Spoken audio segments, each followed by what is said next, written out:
Bonjour, c'est Japanman et bienvenue dans cette lecture manga du mois de septembre 2022. Donc je tente encore un peu des trucs niveau luminosité, j'espère que ça sera pas trop sombre au final à l'image. Donc je vous demande un peu d'indulgence si jamais. Et on est parti. Donc on va démarrer avec les tomes 4 et 5 de Badass Captain Dolphin par Yuei Tamura. Donc c'est les deux derniers tomes, la série est terminée du coup. Donc comme je le craignais, c'est encore une série courte. Par rapport à... Je dis ça par rapport à Hungry Mary, qui est la série précédente de l'auteur qui aussi était plutôt courte. Contrairement à Belzebub, la série la plus connue de l'auteur, qui elle était une très grande série. Enfin très grande.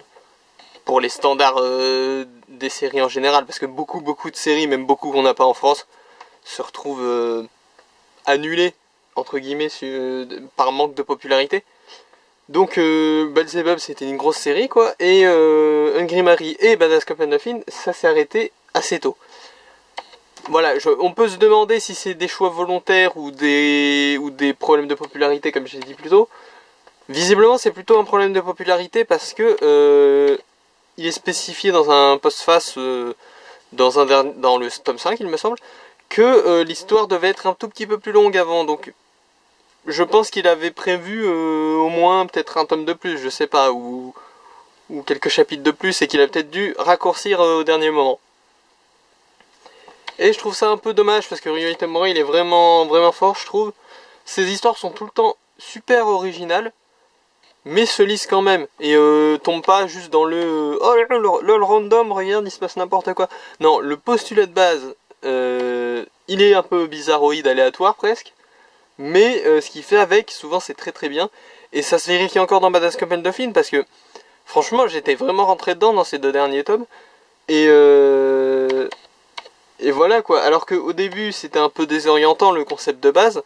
Surtout qu'en plus il y avait une petite... il essayait de mettre une petite aura de mystère autour, donc ça aidait pas quoi.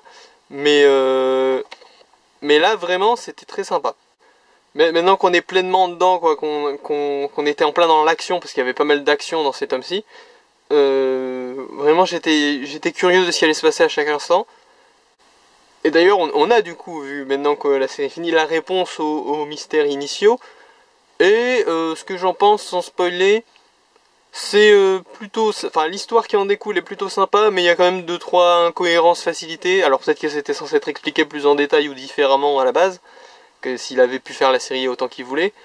Mais bon, c'est vrai que par exemple, il n'y a pas vraiment de vraie explication sur pourquoi les animaux prennent vie, quoi. Enfin, pourquoi les animaux, je veux dire, deviennent des humains ou des humanoïdes. Ça c'est pas trop expliqué. Ce qui est un peu bizarre dans l'absolu.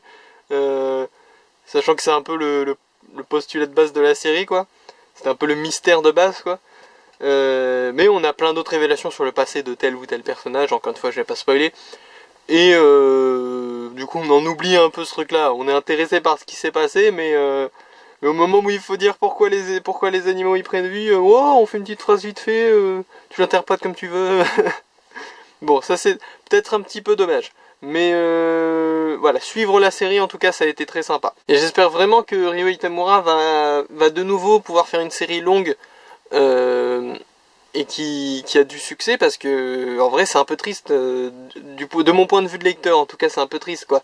C'est-à-dire ça fait 2 fois qu'il réessaye après son gros succès qui était Belzebub, et 2 fois où ça passe moyen quoi. Enfin ça passe suffisamment, sinon de toute façon le Jump ils arrêteraient de publier ses mangas.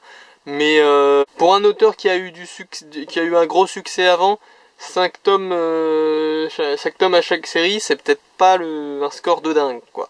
Alors après, bon, il y a bien l'auteur de Naruto qui avait fait, il me semble... Combien il y avait Samurai 8 de tomes? Il n'y en avait pas des masses, hein, non plus. Donc bon, c'est peut-être pas... Peut-être que les gens sont plus vraiment... une fois la curiosité de « Oh, qu'est-ce qu'il fait de nouveau tel auteur ?» Peut-être qu'ils sont... Ça influe peut-être plus vraiment sur leur jugement, et peut-être que juste ils... Il y a forcément 2-3 fans, très fans qui continuent de soutenir quoi qu'il arrive, mais ouais voilà, peut-être que les auteurs, s'ils ont fait des trucs avant, ça joue pas tellement, à part peut-être les énormes noms quoi. Je veux dire, si Akira Toriyama il sort un manga, je pense que tout le monde va vouloir qu'il reste juste parce que voilà, on veut la suite de Akira Toriyama. Mais Ouais, je me demande, peut-être qu'au Japon, il n'y a pas trop cette notion de... Ce qui m'étonnerait quand même, parce qu'il y a des auteurs assez connus, mais... il y a peut-être moins cette notion de oh l'auteur il a fait ci, l'auteur il a fait ça. Peut-être qu'ils sont plus vraiment ah ok alors c'est un auteur qui a fait ça, ok d'accord je note. Maintenant on s'en fiche, on lit et on choisit.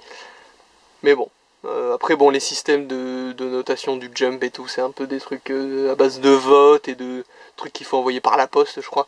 Donc bon c'est un peu je sais pas à quel point c'est fiable, mais quoi qu'il en soit, bon, toujours dommage que cette série, qu'elle ait eu du succès ou pas, ait dû s'arrêter.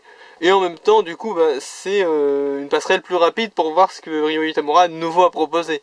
Parce que j'espère qu'il va pas abandonner, qu'il va encore persévérer. Je veux dire, moi si j'étais lui, enfin je suis pas lui, mais si j'étais lui, au bout d'un moment, si ça genre peut-être j'essaierai encore une ou deux fois une nouvelle série puis si ça passe pas vas-y je fais la suite de Belzebub et puis c'est bon laissez-moi tranquille quoi c'est bon cette fois vous allez me laisser faire 40 tomes allez c'est parti parce que déjà on voit avec cette série Badass Copen Dolphin qu'il a mis un peu plus d'ingrédients de la formule Belzebub si vous voyez ce que je veux dire c'est-à-dire concrètement tu prends Badass Copen Dolphin et tu remplaces ce qui est quand même un gros morceau à remplacer, hein, je vous l'accorde. Tout ce qui est thématique de démons, etc. par tout ce qui est thématique de l'océan, c'est une histoire similaire quand même. Vous voyez, il y a le petit enfant, il y a le voyou à tête brûlée en tant que protagoniste. Et du coup, voilà, on sent déjà que par rapport à un Grimari, il y a beaucoup plus d'ingrédients de Belzebub. Il y a tout ce qui est la relation un peu paternelle entre le petit enfant et le voyou justement. Donc déjà là on voit, il s'est peut-être dit après un Grimari, bon je vais un peu moins m'éloigner de Belzebub, ils vont peut-être retrouver des trucs qu'ils aiment bien. Mais visiblement c'est toujours pas assez. Donc bon moi le mini fanboy en moi serait absolument pour la suite de Belzebub. Après c'est un peu dommage s'il l'a fait à force de se rater quoi, vous voyez ce que je veux dire. À force de... Bah il s'est pas raté, les séries sont bien mais à force de manque de succès quoi, ce serait un peu dommage s'il faisait ça, bon bah je peux pas faire autrement pour payer mon loyer, allez.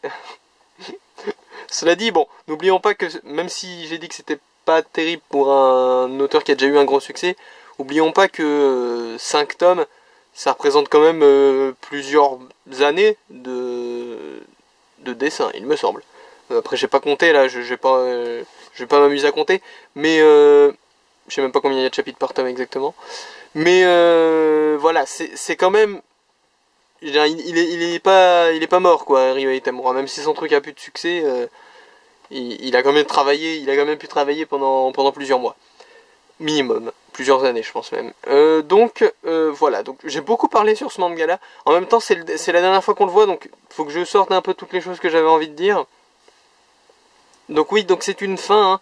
Je vous invite, si vous avez une affinité avec Belzebub, à tenter Badass Companion Dolphin et Hungry Mary, qui sont deux séries très sympathiques mais qui n'ont pas eu beaucoup de succès. Et voilà. Si, dernière réflexion, je m'étais fait la réflexion, mais ne me demandez pas pourquoi, en voyant les scènes de combat sous-marine, que ça fera un super animé. Voilà, c'est tout. On va arrêter là-dessus. Alors, ensuite, Mashle, tome 9 et 10, par Hajime Komoto. Alors, aux éditions Kazé.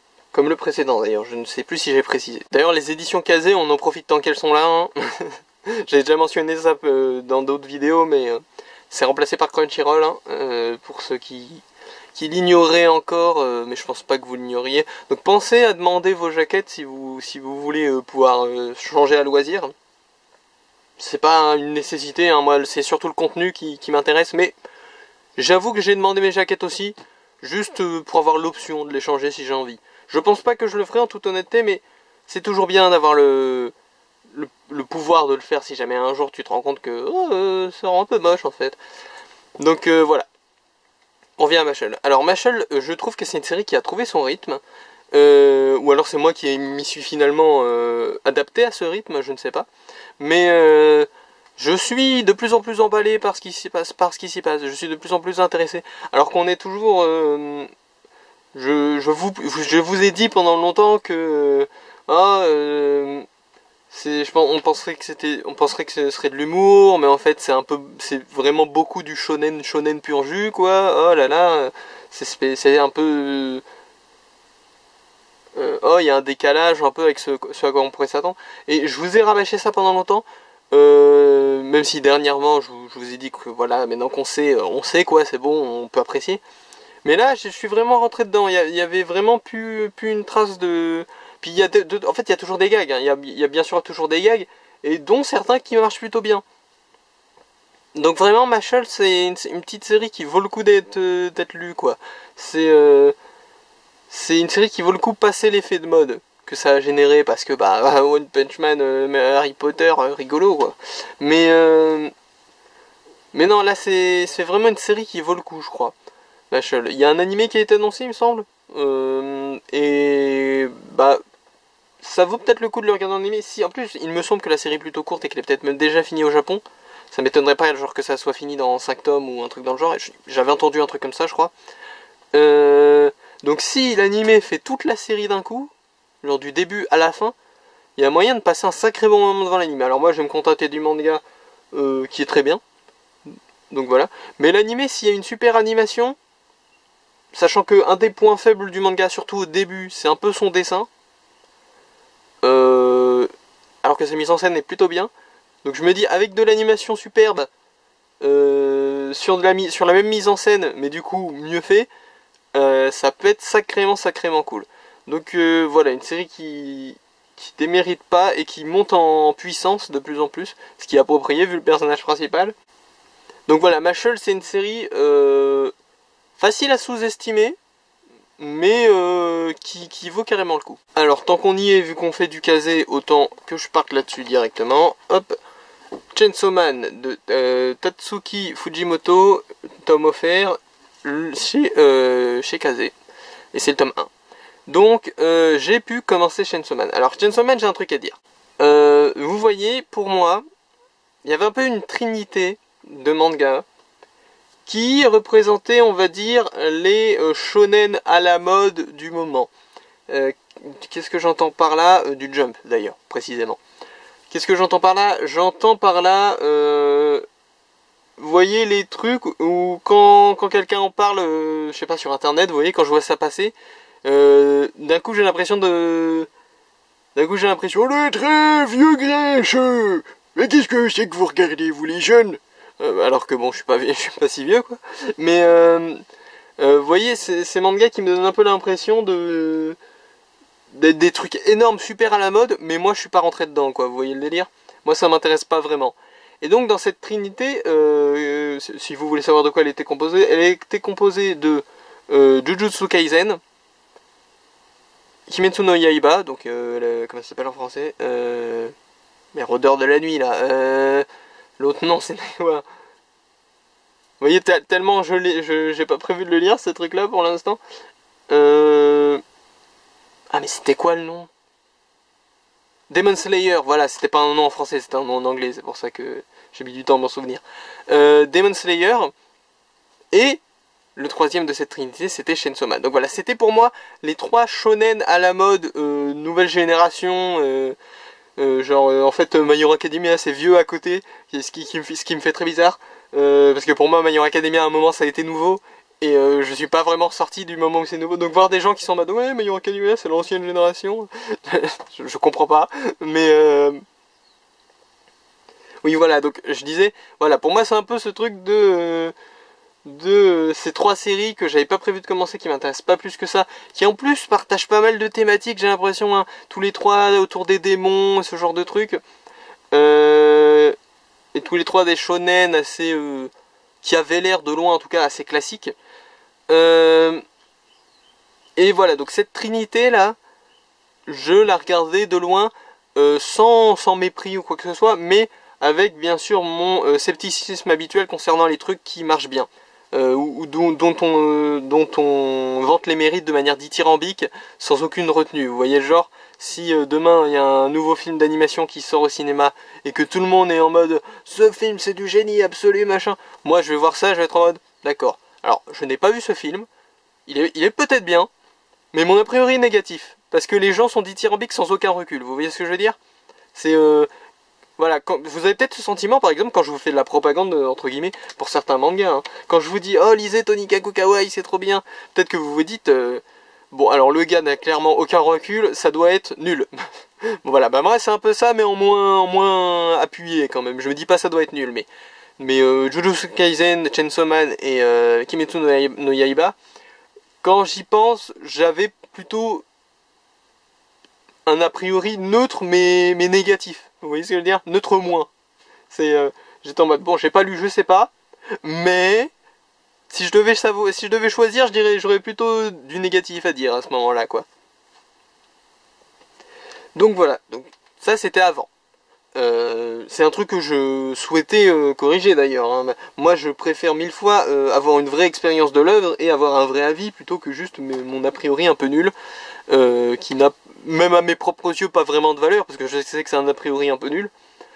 Donc là j'étais content de pouvoir enfin découvrir Chainsaw Man grâce à cette opération Tome offert. Parce que comme je vous ai dit, c'était pas du tout dans mes priorités de commencer ces séries vu que j'avais pas vraiment d'affinité avec. Et du coup, ce genre de tome offert, là, c'est vraiment à chaque fois le bon moment pour commencer. Et, bah déjà, Chainsaw Man, des 3 séries, pour être honnête, c'était celle qui m'attirait le plus. Voilà, je me suis déjà fait l'exercice de pensée, de me dire à un moment, ah, si j'en commence une, je commence laquelle. C'était Chainsaw Man qui était assez loin devant, pour tout dire. Pourquoi? Parce que, en fait, en voyant les 2-3 couvertures passer au fur et à mesure du temps où ça sortait, quoi, je me suis dit à plusieurs moments, ah, ça a l'air un peu plus audacieux, un peu plus funky que les 2 autres de la trinité que je vous ai citée. C'est un manga qui a l'air voilà, un peu plus foufou, un peu plus dingue, un peu plus imprévisible au vu des couvertures. Et du coup, c'est celui qui m'attirait le plus. Parce que Jujutsu Kaisen, je suis, de mon point de vue, de gars qui n'a pas lu et qui n'a pas vu et qui n'a pas prévu et qui n'essaye quand même de pas regarder quoi que ce soit de trop précis pour pas se faire spoiler au cas où un jour j'ai l'occasion de commencer. Enfin, vous voyez le délire. Donc, qui n'y connaît rien en gros. Hein. De mon point de vue de gars qui n'y connaît rien, ça a l'air ultra classique, Jujutsu Kaisen. Et Kimetsu no Yaiba, ça a l'air peut-être un peu moins classique. Mais c'est tellement devenu un phénomène que du coup, par défaut, ça paraît classique. Vous voyez ce que je veux dire? Donc voilà, Chainsaw Man, c'était vraiment celui des 3 qui m'attirait le plus. Voilà, faut le dire, parce que ça joue peut-être aussi dans mon appréciation. Mais, et je l'ai lu, là, donc du coup. Et c'était super bien en fait. J'ai vraiment beaucoup aimé. Je comprends pourquoi ça a eu du succès immédiatement. Je comprends pourquoi à l'époque, les gens qui ont lu le tome 1 quand il est sorti, ils étaient là, oh, trop bien, Chainsaw Man, c'est génialissime, je veux la suite direct, allez on fait un animé, allez-y. Je comprends pourquoi ils étaient comme ça directement. Bon, ça n'enlève pas le fait que voilà, les critiques dithyrambiques comme ça de tout le monde, ça me fait un petit a priori négatif moi, mais pour le coup, je comprends pourquoi ils étaient tous contents, vous voyez. Si c'était moi qui avais découvert ça dans mon coin, j'aurais peut-être dit la même chose. Donc voilà, donc Chainsaw Man, premier de cette trinité à faire ses preuves, et il les fait plutôt bien. Donc c'est quoi Chainsaw Man? Vu qu'on est sur un tome 1, je vais vous résumer l'histoire, même si je suppose qu'il y a plus de gens qui connaissent que qui ne connaissent pas, qui vont voir cette vidéo. Mais pour ceux qui seraient dans mon cas, donc je vais vous dire de quoi il en retourne, pour que vous sachiez si ça vous intéresse. Alors, Chainsaw Man, c'est l'histoire d'un gars qui est méga pauvre. Mais genre méga pauvre. Vous voyez à quel point ils peuvent être absurdement riches, les personnages de manga, des fois? Genre les filles riches, blondes, qui rigolent en mettant la main devant leur bouche, là. Vous voyez le cliché un peu du personnage méga riche? Ou comme dans Hayate no Gotoku, la famille Senzenin. Vous voyez vraiment les personnages, ils sont tellement riches, ils pourraient acheter un pays, et ça choque personne, quoi. Et ben là, c'est l'extrême inverse. C'est le gars, il est tellement pauvre, son rêve... Le rêve de sa vie, le truc qu'il veut faire avant de mourir, c'est manger du pain avec de la confiture. Parce que lui, il mange que du pain normal, rassis, qu'il a trouvé dans la poubelle ou je ne sais quoi. Vous voyez le délire? Et donc ça, c'est son rêve. Et le gars, le truc, c'est qu'il est tellement endetté qu'il a vendu certains de ses organes. Et que pour rembourser ses dettes un minimum, quoi, ce qu'il fait, c'est qu'il tue des démons. Pour le compte d'un mafieux quelconque, d'un gars pas très fréquentable quoi. Et donc à un moment il va se faire, donc là tout ce que je vous dis c'est dans le début, hein. Mais si vous voulez juste vraiment le synopsis vous pouvez quitter maintenant. Mais du coup 3, 2, 1, au bout d'un moment il va se faire trahir par ce mafieux là, qui va le tuer, sauf que ce que je vous ai pas dit depuis le début, c'est que ce gars méga pauvre, il a avec lui un petit chien tronçonneuse qui est un démon, mais qu'il a plus ou moins apprivoisé.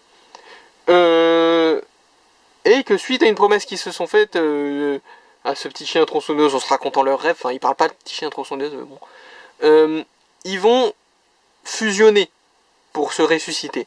Et du coup, on se retrouve avec ce monstre tronçonneuse là. Donc le héros peut prendre cette forme de monstre tronçonneuse et va être recruté par plus ou moins l'agence officielle de chasse aux démons du coin, quoi. Plus ou moins la police des démons, quoi. Et voilà, c'est ça l'histoire pour l'instant. Donc c'est l'histoire d'un gars qui a fusionné avec son chien tronçonneuse et qui était méga pauvre, et du coup il est très naïf, il a des standards assez spéciaux, et ses rêves c'est des tout petits trucs, enfin ça il va crescendo, quoi. Par exemple son rêve à la fin du tome il est quand même plus audacieux, on va dire, que son rêve au début du tome de manger du pain à la confiture.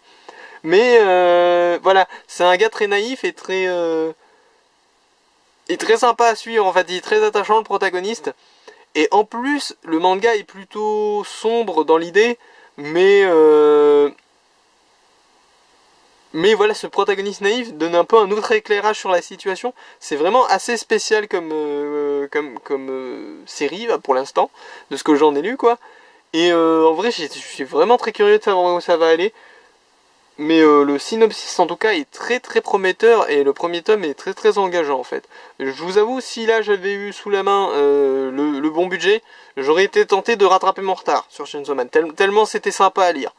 Franchement là c'est parmi mes séries que je continuerai à un moment indéterminé, c'est une de celles qui se place dans les premières positions, je pense. Tellement ça m'a plu. Donc voilà, donc pour le coup, pour l'instant cette trinité, le premier des trois que je teste est sacrément bien. Donc, qui sait, peut-être que demain, il y a une opération Kimetsu no Yaiba, ou il y a une opération Jujutsu Kaisen, peut-être que demain, je suis moi aussi dithyrambique dessus. Donc, voilà, comme quoi, moi je le savais déjà que c'était de l'ordre du préjugé un peu pas très intéressant, quoi. Mon ressenti légèrement négatif sur Chainsaw Man, Jujutsu Kaisen et Kimetsu no Yaiba. Mais si vous avez peut-être ce préjugé, mais avec moins de recul, on va dire, en prenant ça pour un avis établi, je vous invite à tester. Là c'est l'occasion idéale, vous achetez 2 tomes de Kazé, n'importe lesquels. En plus vaut mieux les acheter au plus vite maintenant que Kazé ça devient Crunchyroll, parce que ça signifie quand même que les mangas Kazé, assez logiquement, vont devenir entre guillemets plus rares au fil du temps. Vous voyez ce que je veux dire? C'est-à-dire, plus il va y avoir de versions Crunchyroll de Chainsaw Man tome 1, bah plus le tome Kazé va en comparaison, lui, être détruit par des gens qui, je sais pas, il y a une inondation, hop, ton tome est détruit, il y a machin. Donc les tomes Kazé vont diminuer, tandis que les tomes Crunchyroll vont augmenter, et au bout d'un moment il y aura un rapport de rareté qui sera Kazé plus rare. Alors plus rare, ça veut pas dire plus cher ou quoi que ce soit, hein, mais mon côté collectionneur, mon côté opportuniste un peu me dit, je préfère avoir la version Kazé si elle existe, quoi. Neuve en plus, parce que bon, après d'occasion des versions Kazé, il y en aura sûrement toute une flopée vu qu'il y a tous les gens, enfin quoique avec les jaquettes gratuites peut-être pas, mais voilà. Mais quoi qu'il en soit, honnêtement, Chainsaw Man, très très bonne surprise. Si comme moi vous étiez pas trop partant, voilà, profitez de l'offre. C'est mon avis en tout cas. On enchaîne avec Kaguya-sama Love is War, tome 9, 10 et 11 par Aka Akasaka aux éditions Pika. Alors Kaguya-sama Love is War, où j'en suis? Alors, j'ai vu la saison, il me semble que c'est la saison 3, oui, c'est ça. La saison 3 de l'animé,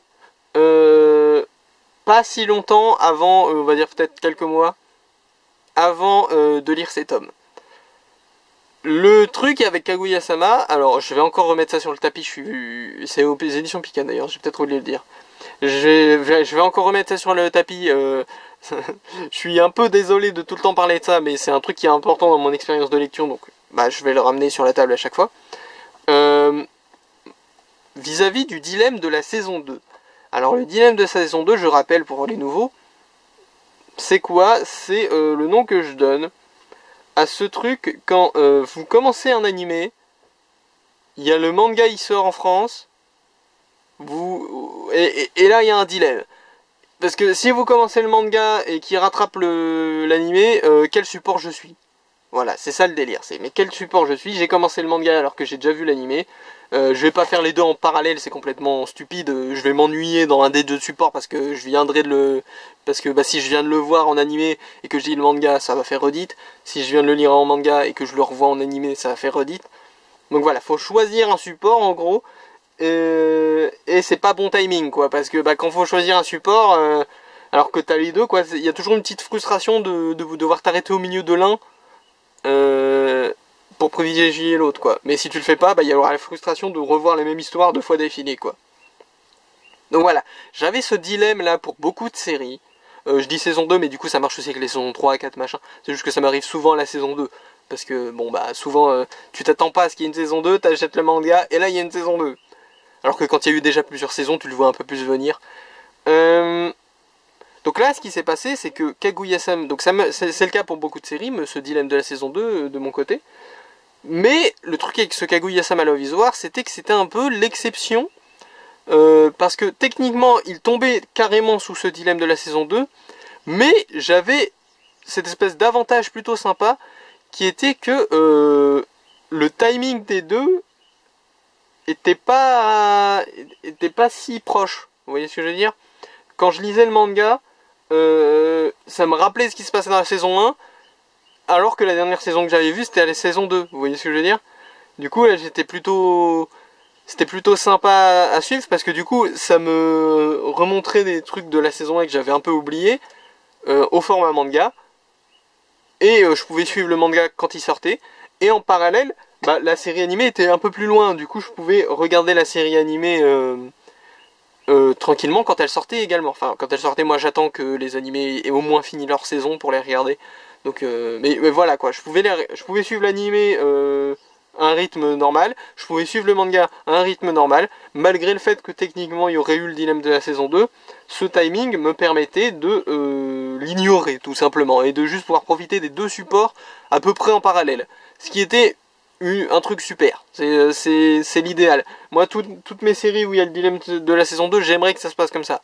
Malheureusement, c'est pas le cas, bien entendu. Et donc, pourquoi je vous ramène tout ça sur la table, si du coup ça ne concerne pas le dilemme de la saison 2, cette série? Parce que, malheureusement, comment dire, on empiète beaucoup sur la saison 3 parmi ces 3 tomes en fait. Donc la dernière que j'ai vue et la dernière qui est sortie, parce que la suite ce sera un film qui sortira pas tout de suite je crois. Sans doute l'année prochaine. Et du coup là je suis un peu embêté. Parce que je vous avoue que déjà là dans ces lectures tome 10, 11, je crois que le 9 c'est encore un peu la fin de la saison 2. Mais tout ce qui est tome 10, 11 là, il y avait pas mal de redites, même beaucoup de redites. Et la saison 3, comme je vous ai dit, je l'ai vue il y a quelques mois, on va dire. Donc, bon, j'avais pas tout oublié, quoi. Et tout ce que j'avais oublié, je m'en rappelais assez vite une fois que le chapitre avait commencé. Du coup, j'étais un peu dans cette situation que j'ai essayé d'éviter depuis le début avec toute cette histoire de dilemme de la saison 2, qui est que, je suis un peu bloqué, là. Je suis obligé de me prendre un support en redite ou d'en abandonner un. Alors que jusque là, j'avais réussi à faire les deux en parallèle de manière plutôt sympa. Donc là, qu'est-ce que ça signifie? Ça signifie que soit je vais devoir mettre en pause le manga, entre guillemets, au moins jusqu'à ce que j'ai lu, au moins jusqu'à ce que j'ai vu le film, il faut qu'il sorte d'abord, hein, le film qui va faire la suite de l'histoire. Problème. Une fois que j'aurai vu le film, j'en serai à la saison 4. Enfin, on va dire que le film c'est la saison 4. Une fois que j'aurai vu le film, et que je vais lire le reste de la saison 3, et après j'arriverai bien vite à la saison 4. Enfin, vous voyez le problème? C'est-à-dire que là, je suis dans une situation où, en gros, vu que je pars du principe que je vais continuer sur l'anime plutôt que sur le manga, si je dois choisir, parce que c'est le support d'origine sur lequel j'ai commencé, et parce que faut avouer qu'il y a des petits effets de musique, de mise en scène et tout qui marchent mieux en animé, je pense que ce qui va se passer, c'est que je vais mettre le manga en pause, alors pas en pause d'achat mais en pause de lecture, donc je vais cumuler les tomes comme je fais pour Iruma-kun, comme je fais pour 2-3 autres séries qui traînent dans mes piles de lecture. Donc je vais mettre sans doute cette série en pause de lecture. Donc c'est la dernière fois que vous verrez Kaguya-sama Love is War avant longtemps, malheureusement. Et je me demande même si ce mauvais timing va pas créer une pause de lecture définitive, enfin définitive entre guillemets, vous voyez, au moins jusqu'à ce que j'ai fini l'animé carrément, parce que en fait je vois mal les timings se goupiller maintenant. Surtout si c'est un film, vous voyez, si c'est un film la prochaine saison entre guillemets, bah il y aura sûrement un seul arc narratif dedans. Et je me dis qu'un seul arc narratif en film où ils prennent bien le temps voilà, un peu de mettre la forme sur les choses dans un film. Je me dis qu'il y a moyen qu'en manga ce soit pas si long et que du coup il n'y ait pas un écart qui se creuse très long et que du coup même une fois le film / saison 4 vue, je puisse pas reprendre sereinement. Donc je pense vraiment que vous ne verrez plus Kaguya-sama Love is War avant longtemps dans ces vidéos.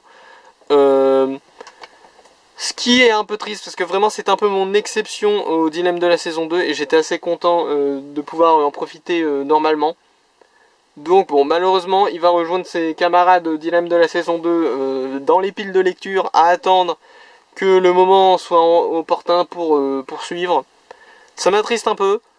En plus de ça, c'est le genre de truc qui est assez frustrant parce que du coup, moi j'ai ma règle de 3 tomes de retard. Qu'est-ce que je vais faire? Je vais attendre qu'il y ait le 12, 13, 14 qui sortent parce que bah, j'ai pas de raison de me presser à les acheter si je peux pas les lire dans l'immédiat. Donc, quand le 12, 13, 14 sont sortis, ça va me prendre 3 mangas sur mon budget que je ne vais pas pouvoir lire tout de suite. Donc voilà, c'est frustrant dans tous les aspects quoi. Je peux pas lire une série que j'aimerais bien lire. Je dois m'acheter quand même les tomes régulièrement.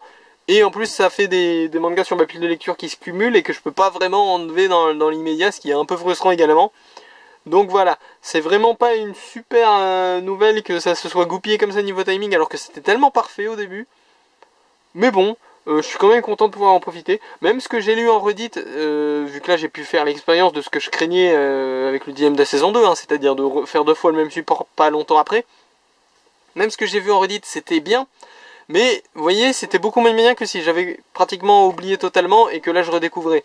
J'aurais 1000 fois plus apprécié mon expérience à relire toutes ces choses que j'ai vues en animé, si justement j'avais pas mal oublié ce que j'ai vu en animé. Donc ça me conforte quand même dans toute ma philosophie autour du dilemme de la saison 2. Voilà. Donc Kaguya-sama Love is War, je te dis au revoir, dans ces vidéos en tout cas, pendant un certain temps. Et j'espère que nos retrouvailles en vidéo seront excellentes. On enchaîne avec les tomes 1, 2 et 3, donc tous ceux qui sont sortis à ce jour, de l'adaptation manga de Danganronpa 2 Goodbye Despair, par Kuroki Q, d'après le jeu de Spike Chunsoft, et Sunsoft, pardon, et Shunsoft, pardon, je me suis encore trompé. Le manga en est tombé tellement je me suis trompé plein de fois. Et édité chez Mana Books. Alors, ce manga. Si vous avez vu peut-être des vidéos autres que mes lectures manga, vous savez peut-être que je suis assez fan de Danganronpa. Et vous vous demandez peut-être pourquoi j'ai mis autant de temps à vous présenter ce manga en lecture du mois, sachant enfin, je veux dire, le tome 1 est sorti il y a assez longtemps quand même. En fait, le truc, c'est tout bête, mais c'est une histoire à chaque fois j'avais une raison de décaler ma lecture en fait. C'est-à-dire, je les ai achetés au fur et à mesure, mais quand tu te rends compte qu'il n'y a que 3 tomes et que ma limite de tomes de retard c'est 3 tomes en plus, bah tu te dis bon bah je vais attendre. D'autant plus quand tu constates que le tome 4 semble ne pas vouloir sortir. Enfin, au début je me disais ouais je vais attendre comme ça en plus je vais attendre que la série soit finie quoi. Ça a pas l'air d'avoir beaucoup de tomes au final. Et voilà, il se trouve qu'en fait le tome 4 n'est pas prévu de sortir bientôt. Le manga est très très long à sortir vraiment. Ce qui, à mon avis, je sais pas si Mana Books l'avait vu venir d'ailleurs, parce que ça a l'air pas très cohérent dans leur planning de sortie de Danganronpa, le fait que ce manga ne soit pas fini en fait. Je me demande s'ils ont fait attention quand ils ont acquis les droits. Parce qu'en fait, vraiment, on est sur un manga qui s'arrête en plein milieu de l'histoire quoi. Ce qui moi me dérange pas vraiment parce qu'en fait j'ai fait le jeu Danganronpa 2. Mais ce qui peut être assez embêtant, pourquoi ? Parce que si vous voulez, Danganronpa 2, c'est le moment de la série, Danganronpa, le plus inaccessible, je pense, en France. Pourquoi? Parce que il se trouve qu'en fait, pas en France, mais pour les francophones purs, j'ai envie de dire, ceux qui, si vous comprenez vraiment pas l'anglais. Pourquoi? Parce que c'est le jeu qui n'a pas été adapté en animé. Parce qu'il y a eu un animé Danganronpa 1, il y a eu un animé Danganronpa 3, même plusieurs, mais il n'y a pas eu d'animé Danganronpa 2, donc il n'a pas été adapté en animé.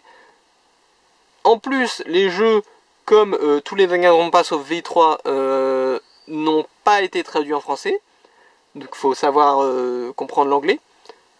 Et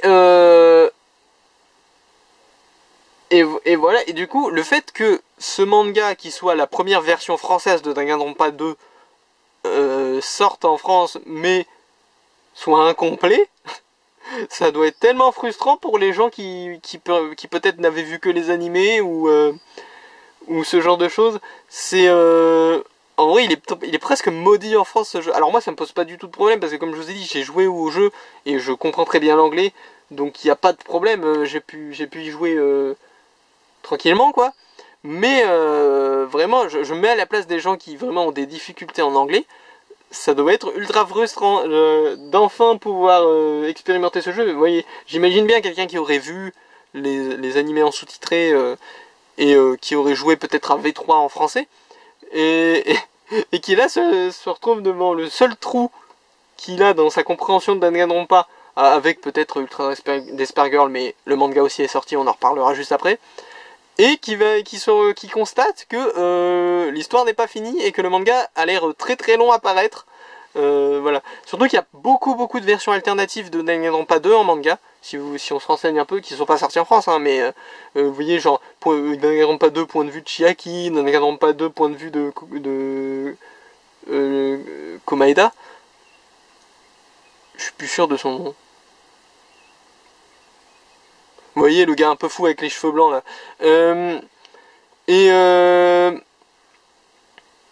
Et voilà, et du coup, il y a même Danganronpa 2 version mode où personne se tue, là, mode un peu dating sim. Je crois qu'il y a une adaptation manga de ce mode là, justement. Enfin, vous voyez, il y a 30 000 versions alternatives et on a eu la seule qui est pas finie. Bon, on a aussi une des deux seules, je crois, qui est fidèle vraiment à ce qui se passe dans le jeu. Mais voilà. Alors, cette adaptation manga était quand même très sympa à suivre pour moi qui ai fait les jeux, parce que je les ai fait il y a quelques temps maintenant, et vous voyez, j'avais pas oublié ce qui s'y passait concrètement, mais j'avais oublié énormément de détails. Et il y avait vraiment ce côté très sympa de pouvoir revivre un peu tous ces détails, et en mode, ah ouais, mais c'est vrai qu'il se passait ça, j'avais oublié, moi je me souvenais juste que c'était lui le coupable et qu'il avait fait comme ça, je me souvenais plus qu'il faisait cette réflexion, je me souvenais plus qu'il y avait cet indice là qui donnait un peu de consistance à l'enquête. Voilà, c'était très agréable de revivre un peu ça. Puis en plus, comme c'est au format manga, c'est pas exactement pareil, parce que au format jeu vidéo, bien sûr, ils essayent de t'impliquer, et c'est beaucoup plus toi qui dois faire ils te guident beaucoup plus dans les déductions. Là, par moments, ça paraissait peut-être un peu plus naturel, je sais pas si c'est vraiment le cas, mais vous voyez, parce que c'était pas le même, ils essayent plus trop de te guider, juste ils te présentent les éléments, et ensuite eux, ils essayent de déduire tout seul, sans que toi t'aies rien à faire dans l'histoire. Et ouais, il y a des cheminements qui paraissent peut-être un peu plus logiques, d'autres peut-être un peu moins logiques quand t'es pas impliqué en tant que joueur. Mais tu peux vraiment revivre toutes ces enquêtes, toutes ces relations de personnages et tout. Alors par contre, le défaut que je dirais à ce format pour Danganronpa 2, alors c'est peut-être seulement... Enfin, c'est difficilement vérifiable avec moi vu que j'ai fait les jeux et que je connais tous les coupables et tout, entre guillemets. Mais le problème que je peux y voir à ce format, c'est que peut-être pour quelqu'un qui essaierait vraiment de faire l'enquête en même temps qu'eux, ce serait plus évident que certains personnages sont impliqués, vu que le manga est beaucoup plus limité, on va dire, en termes de blabla inutile. Je sais pas si vous voyez ce que je veux dire. C'est-à-dire que dans le jeu, tu sais pas trop qui est impliqué dans l'histoire, parce que tu parles un peu à tout le monde au fil de l'enquête, au fil de ce qui se passe. Il il y a un peu tout le monde qui est un coupable parce qu'il y a un peu tout le monde qui a des choses à dire, peut-être un peu tout le monde qui étale sa personnalité à un moment ou un autre de ton enquête, à un moment ou un autre avant le meurtre. Tu te dis pas, ah c'est sûr que machin, enfin si tu peux te dire ça à certains moments en étant honnête, mais tu te dis pas, ah c'est sûr que c'est machin le coupable parce que il m'a raconté sa backstory juste avant le meurtre. Parce que en fait il y a tout le monde qui te raconte des petits trucs en fait dans le jeu. Dans le jeu tu vas avoir un peu avec tous les personnages à peu près à tous les moments, du coup il n'y a pas vraiment de coupable clair. Alors il y a toujours des soupçons bien sûr, parce qu'il y a tel machin, lui il t'a quand même raconté sa backstory quoi. Mais à côté t'as machin qui t'a raconté autre chose, t'as Bidule qui aurait peut-être un motif, t'as un truc qui... Enfin vous voyez. Alors que là dans le manga, vu qu'il y a beaucoup moins de place au blabla inutile, c'est moins... c'est pas un visual novel quoi. Bah je me dis peut-être que quelqu'un qui essaierait vraiment de deviner et qui saurait pas à l'avance qui sont les coupables, il aurait peut-être plus de facilité à deviner. Peut-être qu'il se dirait beaucoup plus, ce personnage là bizarrement on le voit beaucoup.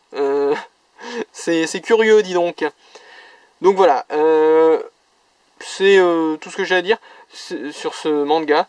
Donc, il n'est pas fini, soyez vigilants si vous étiez pressé d'enfin découvrir Danganronpa 2. Mais si vous avez déjà fait le jeu il y a longtemps, c'est une très bonne manière de revivre les événements du jeu. Et ça va vous rendre un peu nostalgique. D'ailleurs, pour être franc, je pense que c'est grâce à ce manga-là que ça m'a un peu poussé à voir Tribe 9. Donc l'animé de baseball qui est techniquement plus ou moins adapté d'un jeu mais qui est pas encore sorti le jeu. Donc je sais pas si c'est le jeu qui techniquement est adapté ou s'ils ont été faits en parallèle ou j'en sais rien. Mais qui est un jeu de Tokyo Game qui est le studio des anciens de Danganronpa en gros. Donc c'est plutôt cool. Et le jeu World's End Club qui est aussi un jeu des anciens de Tokyo Games, donc les anciens de Danganronpa. Donc ça m'a un peu poussé à me mettre à World's End Club et à Train 9. Donc pour le coup, il a vraiment bien fait son travail ce manga et celui d'après. Vous savez peut-être duquel il s'agit si vous avez été vigilant. Donc voilà, vraiment sympa si vous êtes déjà fan de Danganronpa et que vous savez déjà ce qui se passe, c'est une bouffée de nostalgie un peu, alors que c'était il n'y a pas si longtemps que j'ai fait Danganronpa 2, mais quelques années quand même, et vraiment très sympa. Ensuite on passe à Danganronpa Ultra Despair Girls, Another Episode, tome 1, 2 et 3, donc toute la série chez Mana Books, par Hajime Toya et Space Sunsoft, donc le Shunsoft, je vais pas la faire à chaque fois quand même l'erreur. Donc c'est le studio de Danganronpa, hein, Space Shunsoft, pourquoi j'arrive plus à le dire. Et donc voilà, si vous vouliez plus de détails sur... Enfin, il y a un autre responsable, quoi, c'est pas seulement l'histoire de... J'attendais que le tome 4 sorte, pour Danganronpa 2. Si j'ai attendu aussi longtemps, c'est également parce que, entre temps, Ultra Despair Girls s'est mis à sortir. Et il s'est mis à sortir, du coup... je me suis dit autant m'enchaîner la Danganronpa quoi, et je vais attendre que lui-même soit fini vu qu'il n'y a que 3 tomes. C'est vraiment pour ça que ça a mis aussi longtemps pour Danganronpa 2. Et donc cette série, très sympa en gros. C'est une adaptation manga du jeu du même nom. Jeu qui est très sympa. C'est le seul Danganronpa qui ne soit pas un visual novel mais qui soit un jeu de tir. Un TPS on pourrait dire. Qui est d'ailleurs très sympa. Pour moi, c'est l'exemple parfait du jeu passerelle. Si vous n'êtes pas trop fan de TPS, FPS, trucs dans le genre, comme moi d'ailleurs, mais qu'il y a 2-3 jeux du genre qui vous intéressent, je sais pas, peut-être par exemple que Resident Evil ça vous intéresse, mais vous n'êtes pas trop jeu de tir, s'il vous faut une passerelle, je vous conseille Ultra Despair Girls, parce que c'est un jeu de tir mais qui est pas très exigeant non plus. Et il y a toute cette atmosphère Danganronpa. Donc moi je vois très bien quelqu'un faire une transition. D'ailleurs c'est en partie ce qui s'est passé dans un sens, même si je suis pas devenu fan de jeux de tir. Hein, mais je vois très bien quelqu'un faire une transition. Fan de visual novel de Danganronpa. Joue à Danganronpa Ultra Despair Girls.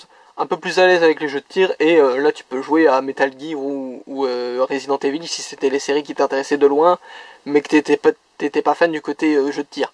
Là, c'est une très bonne transition. Et c'est vraiment un jeu... qui fait très bien le travail quoi. Le jeu était très cool en tout cas.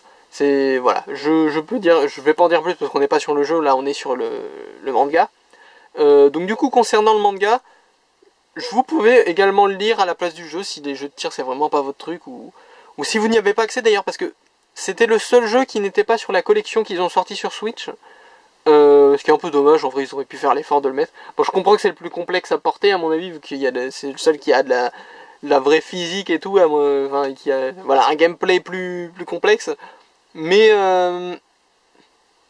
voilà, je vous invite à lire ce manga si vous avez juste la compilation sur Switch et que vous n'avez pas de PS4 ou de PS Vita. Je crois qu'il était aussi sorti sur PS Vita.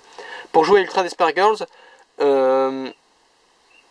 le manga c'est une bonne alternative. L'histoire est plutôt retranscrite fidèlement. Alors, forcément, par exemple, l'amitié entre nos deux personnages, entre nos deux protagonistes, n'est pas aussi, peut-être un peu moins engageante. Parce que dans le jeu, tu passes vraiment tout ton temps avec les deux, quoi. Vous voyez ce que je veux dire? Là, il n'y a que les morceaux de scénario, si vous voulez. Il y a pas tu joues pas avec les deux personnages, donc ils passent un peu moins de temps ensemble dans ton inconscient. Vous voyez ce que je veux dire? Mais ça, c'est un chipotage de gars qui a joué au jeu. En vrai, la relation passe très bien dans le manga. En plus, honnêtement, si vous avez toujours skippé Ultra Despair Girl dans la grande saga d'Danganronpa, sachez que c'est un jeu qui a des éléments très intéressants du scénario. Notamment vers la fin, on découvre des trucs qui sont plus ou moins sous-entendus, qui sont assez cool. C'est aussi le plus dingue de la série, j'ai envie de dire, à part peut-être V3, mais V3 c'est un peu un cas spécial, dans le sens où il y a peut-être plus ou moins des robots géants à un moment, il y a peut-être plus ou moins des invasions de Monokuma. D'ailleurs c'est un peu le concept, je vais vous résumer vite fait la série parce que c'est vrai que c'est un tome 1. En gros l'histoire c'est, il y a la sœur du héros du premier Danganronpa et Genocide Jack. Dans le manga, elle s'appelle pas Genocide Jack, elle s'appelle Genocider Show ou un truc comme ça. Mais moi, je suis habitué à Jack. Parce que oui, le nom a changé dans des traductions, machin, truc, mais enfin voilà quoi. Et en gros, elles vont devoir survivre pour sauver Byakuya à une invasion de Monokuma en ville. Et qui tire les ficelles? Ah haha, mystère, on se demande. Enfin, on se demande vraiment pour le coup, mais bon, si vous connaissez Danganronpa, vous savez qui c'est, et d'une manière plus ou moins indirecte, vous savez qui c'est qui tire les ficelles. Enfin voilà, donc c'est juste une série Danganronpa, mais qui est du coup beaucoup plus survie, et qui n'est pas un survival game à proprement parler, même si dans un sens, il faut survivre et il y a une sorte de jeu en fond, en toile de fond, mais c'est voilà, le jeu Danganronpa et par conséquent le manga également d'un point de vue scénario qui sort vraiment du lot et qui est le plus dingue, qui part le plus loin dans son délire. Ça peut vraiment vous plaire si vous aimez Danganronpa et si vous avez jamais testé le jeu. C'est une part de l'histoire de Danganronpa que je pense il ne faut pas oublier. Je suis d'autant plus déçu du coup qu'il est pas mis dans la collection sur Switch. Mais bon, vu que moi j'ai fait tous les jeux sur PS4, ça change pas grand chose pour moi. Mais si vous êtes passé à côté et que vous avez fait toute la collection sur Switch sans même penser à l'existence de cette série, je vous invite soit à tester le jeu sur PS4, soit à vraiment lire le manga pour compenser. Parce que c'est une lecture ou un jeu qui vaut le coup. Alors voici le dernier manga de ce mois-ci. C'est Pitchball Riverside, tome 1, chez Noé Graphics. Le scénario par Cool Q Sinja et le manga par Johan. Donc des pseudos un peu bizarres, mais pourquoi pas. Donc, ce manga fait partie de la collection XS, je crois, ou juste X, je sais plus, de Noé Graphics, qui est une collection, accrochez-vous bien, qui coûte, parce que c'est la première fois qu'on en parle en vidéo, je crois, seulement 3,95. Mais c'est pas une opération genre le tome 1 il coûte 3,95, non. Tous les tomes de la série, sans limite de temps, c'est marqué là, coûteront en gros 4 €. Je sais pas si vous vous rendez compte à quel point c'est dingue. Et c'est pas, il n'y a pas de jaquette.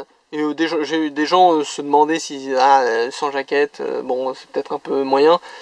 Mais les gars, je sais que les jaquettes c'est un truc propre au manga mais regardez, il y a même des effets de brillance. C'est pas du tout au rabais en fait comme édition les gars. C'est une édition, ça vaut n'importe quel tome ça vaut n'importe quelle édition de n'importe quel autre éditeur honnêtement. Hein. Et puis il n'y a pas de jaquette, j'ai envie de dire au moins les coins là se cogneront pas. Cette édition est géniale. Je veux dire, pareil, le papier il est pas jaune ou je sais pas quoi, hein, c'est du papier normal. C'est le manga se tient bien, t'as pas l'impression que tu vas le déchirer ou quoi que ce soit. La couverture est bien rigide. 4 € le tome. Et ils font ça sur plusieurs séries. Alors moi c'était la seule qui m'intéressait un petit peu parmi celles qui sont sorties jusqu'à maintenant. Mais rendez-vous compte à quel point Noévé Graphics c'est les boss des boss. Surtout que honnêtement, Noévé Graphics, ils avaient déjà fait pas mal de trucs dingues. Et le plus gros défaut, je trouvais, de leur édition, et défaut entre guillemets, hein, c'était le prix. Parce que c'est vrai que c'était plutôt des mangas dans le spectre du plus cher que du moins cher. Mais là, ils ont démoli la concurrence. Ils ont fait dans le spectre du moins cher que le prix d'habitude. Genre vraiment, s'ils avaient fait un... Vous voyez, quand je vois des éditeurs comme Meian, qui, malgré le fait que ce ne soit pas les éditeurs mainstream comme Glénat, Pika, tout ça, se permettent de faire du moins de 7 €, donc du 6,95, ce genre de truc. Je me dis déjà, il y a du respect. Voilà, parce que beaucoup d'éditeurs se permettent d'aller même vers les 8 €, ce genre de truc. Alors qu'il n'y a pas forcément de page couleur ou quoi que ce soit, mais juste parce que c'est des éditeurs un peu plus niches, donc voilà, ils doivent se permettre ça pour survivre, je suppose, j'espère, sinon c'est un peu de l'arnaque. Mais, et pendant ce temps-là, t'as Noévé Graphics qui débarque, et qui est là, oh ouais, d'accord, ouais, non, ouais, 6 €, ouais, ouais, moi je le fais à 4. Ils font des séries à 4 €, c'est génialissime. Je sais pas si vous vous rendez compte, pour les petits budgets, moi je parle de temps en temps de mon budget, je vous dis, ah ça j'aimerais bien si j'avais le budget, machin. Ça c'est génial. Si des fois il me reste 4 € dans le budget, bah généralement je fais quoi? Je les mets de côté puis je les réutilise quand mon budget réaugmente, quoi. Mais là je pourrais juste m'acheter un petit tome de Peach Boy Riverside. C'est génial. Je suis fan de cette initiative. C'est un coup de maître. Pour moi, Noévé Graphics, ils ont encore gagné des points quand ils ont annoncé ça. Je veux dire, c'est pas au rabais, il est pas tout fin le manga, il fait une épaisseur à peu près normale. Les matériaux sont tout à fait corrects. J'ai pas peur de le casser en deux quand je le prends. Honnêtement, c'est un miracle. C'est quoi le délire? Est-ce que tous les éditeurs ont les moyens de faire ça?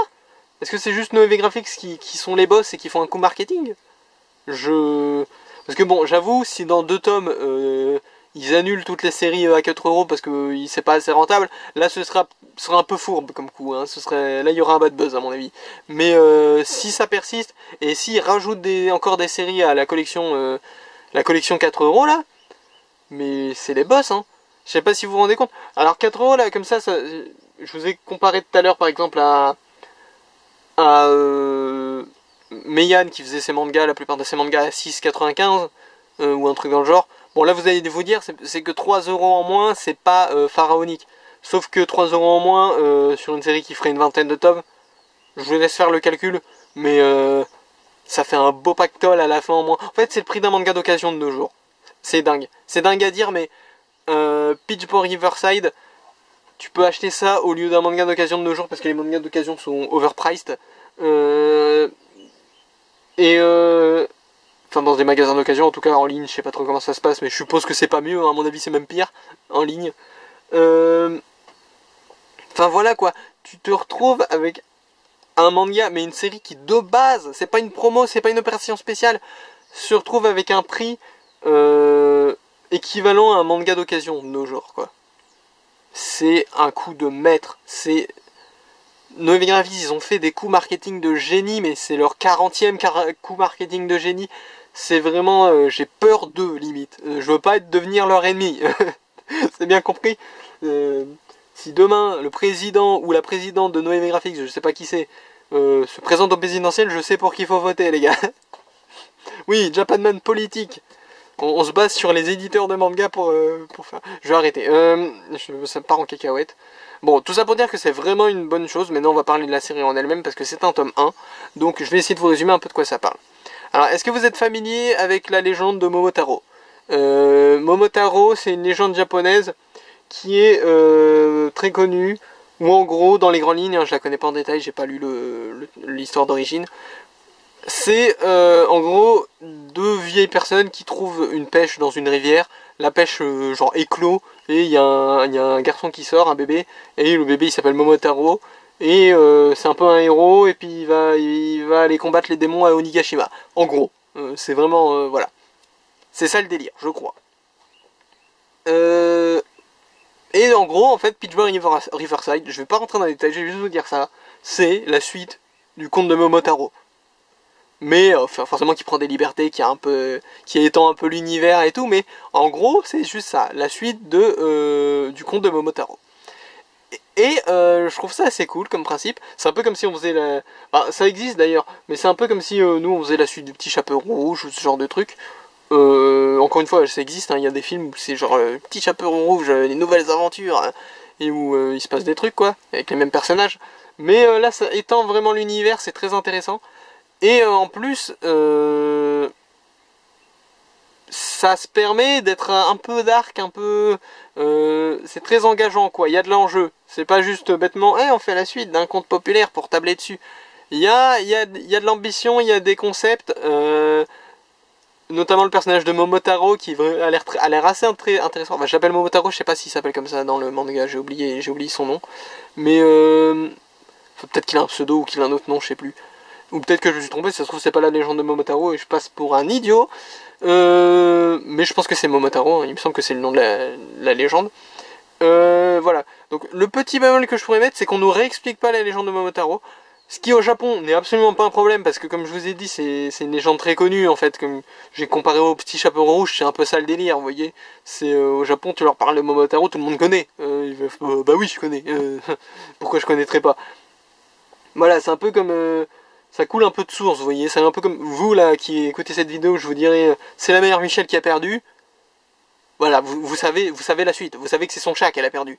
Bah là c'est un peu le même délire, au Japon tu leur dis et Momotaro il va à, puis ils te sortent tous Onigashima, parce que bah ils savent que dans la légende il va à Onigashima.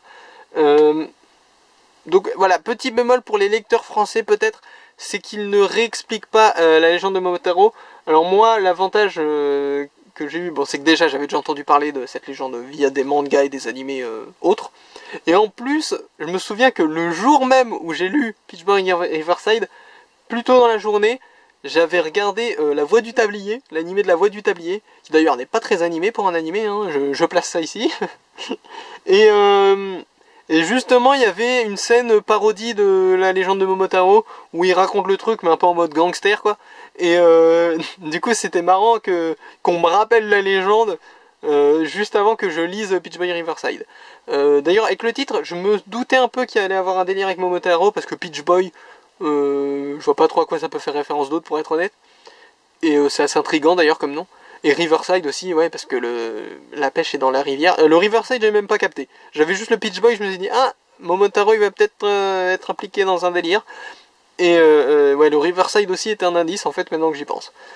Donc voilà, un manga très très cool, à un prix défiant toute concurrence pour le coup. Je veux dire, à part les opérations genre le tome 1 de Naruto à 3€, ce genre de truc, ou bien les opérations manga offerts, on fait difficilement mieux.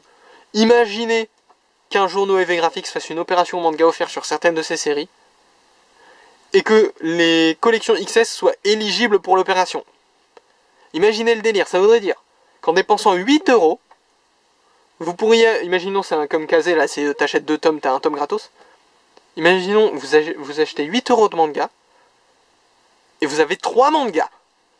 C'est le prix d'un manga, 8€, hein. Un manga plutôt dans le spectre plus haut des prix, mais c'est le prix, genre un tome de Monsieur Musume ou un truc comme ça doit faire environ 8€. Hein. Vous vous rendez compte du délire?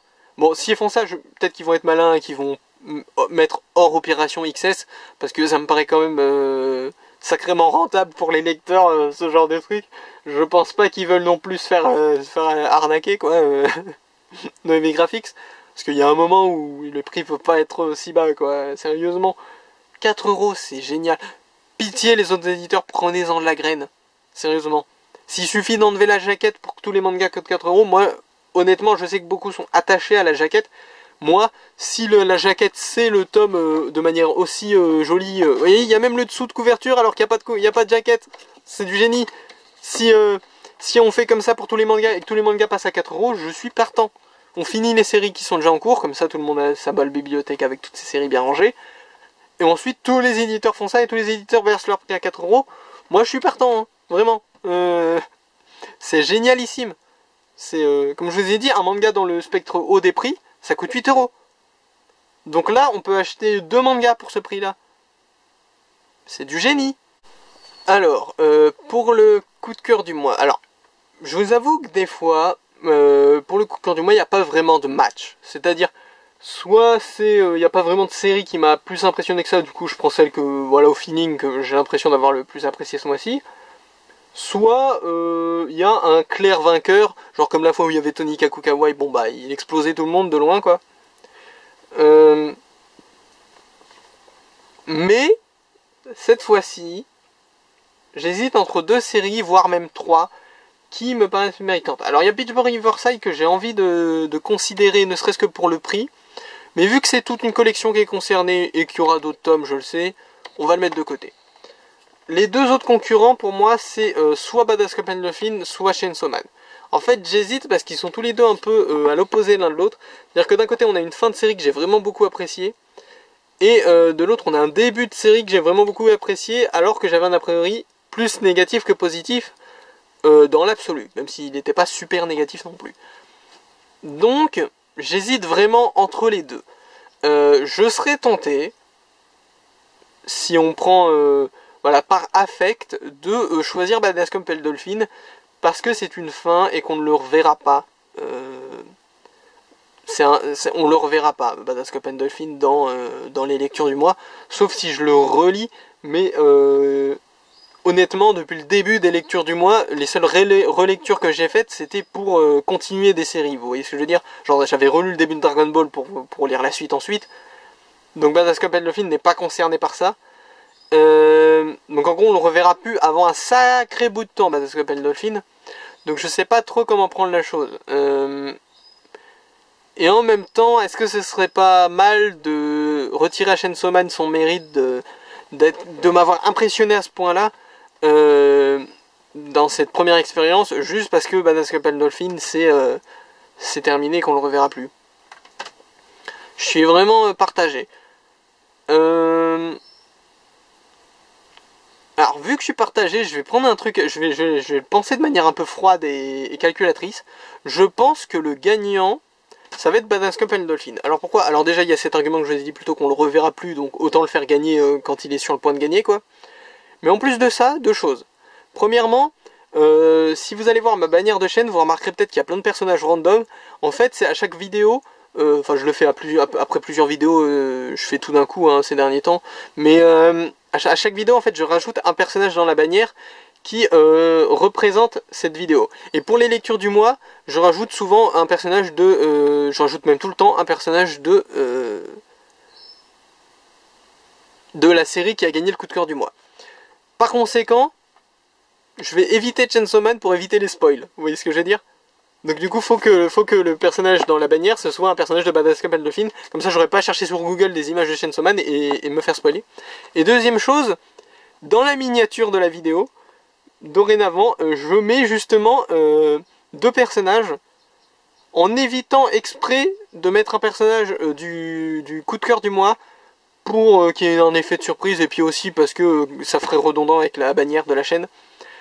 Du coup, mettre Chainsaw Man dans la miniature parce qu'il a pas gagné le coup de cœur du mois, ça me paraît plus vendeur. Bon, c'est un peu, voilà, je vous ai dit, je vais un peu le faire en mode froid et calculateur ce coup-ci, parce que niveau affect, les deux, voilà, ça s'entre-déchire en moi pour savoir lequel des deux je dois choisir. Du coup, pour que je me spoil pas en cherchant l'image de la... Ah bah non, mais c'est complètement stupide. Je suis bête en fait, parce que je vais pas me spoiler en cherchant l'image de la bannière, mais je risque toujours de me spoiler en choisissant l'image de la miniature. Ah il y avait une faille dans mon raisonnement, dis donc, en direct live.